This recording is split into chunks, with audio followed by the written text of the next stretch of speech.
அறவே இல்லை உறக்கம், அதற்கும் இல்லை இரக்கம்.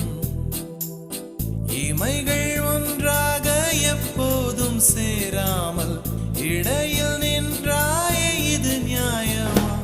பிபி ஏறி போச்சு இளரத்தம், நெஞ்சில் கால்கள் போல ஒரு யுத்தம். அடி அந்த ராத்திரி சம்மர் மாதிரி வெப்பம் தாக்குதடி கண்ணில், எது நின்று தாக்கவே தீ